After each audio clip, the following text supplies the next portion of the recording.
Doesn't want me to take it. She wants to try to keep it in her mouth, but she can't walk with it.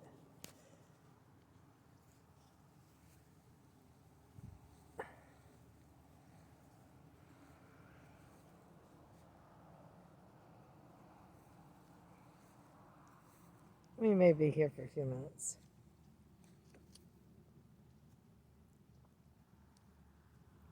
That's all right. I gotta work today at 1:30. Our ETA for back at camp is 11:30. Shouldn't take me more than an hour to get packed up because I'm half packed up. This is our last day at Washoe, unless I decide to come down one other night later in the month.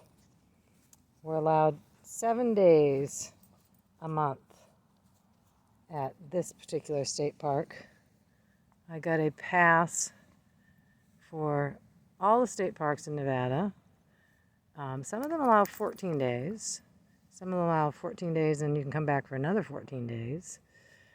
But this is the closest one to Reno, where I work. I got the ball. I got the ball. Let's see if she notices. She's eating grass. She's been doing that the last couple of days. She's been eating everything. Cow poop or horse poop, digging stuff up out of the ground. I don't know what she's eating. But anyway, so that's another.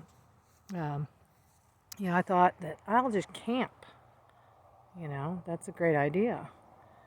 But with the pass, it's great. It's a yearly pass, $250. And I can camp at all the state parks for free. Well, I mean, I paid for it,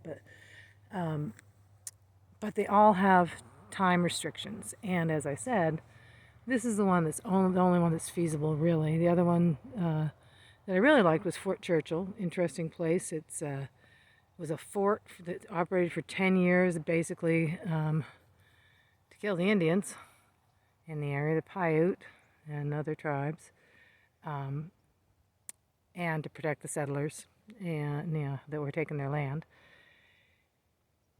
And it's historical, it's interesting, it's along the Carson River, and it's beautiful and austere and strange and all those things.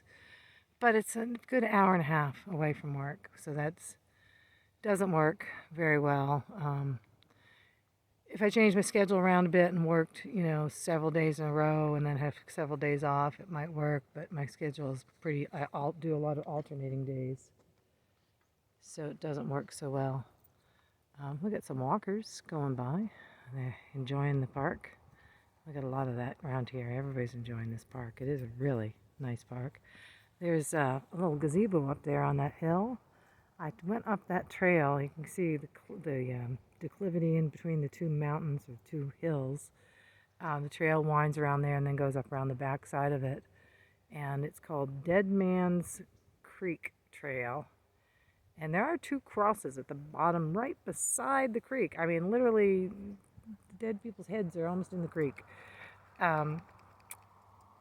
There's no signage. I haven't been able to, I haven't researched it yet to see what exactly, I assume it's back to the pioneer days or the, whatever days, mining days, frontier days. A couple people died there and were buried there. Interestingly, you get up in there, there's a path, there's a hiking trail, there's a OTV, off-road vehicle trail, motorbike trail, and the best part is a whole herd of horses came down while I was up there, and they were hanging out along the trail, and I watched them graze for about an hour. Very pretty. But so this is that park. It has some great stuff, and these crazy trees, and this lake, and it goes all the way up the valley. You can't see it from this vantage, but the lake goes all the way up the valley. They're allowing development on the eastern side of the road, which is a shame because, the wild horses, the deer, the coyote, you can hear the coyotes yipping at night. I really like that, as long as they're not too close.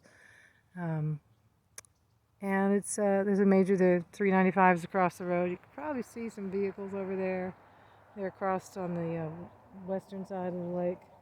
Uh, is it 395 or it's 80? The 80, I'm sorry. The 80 goes over.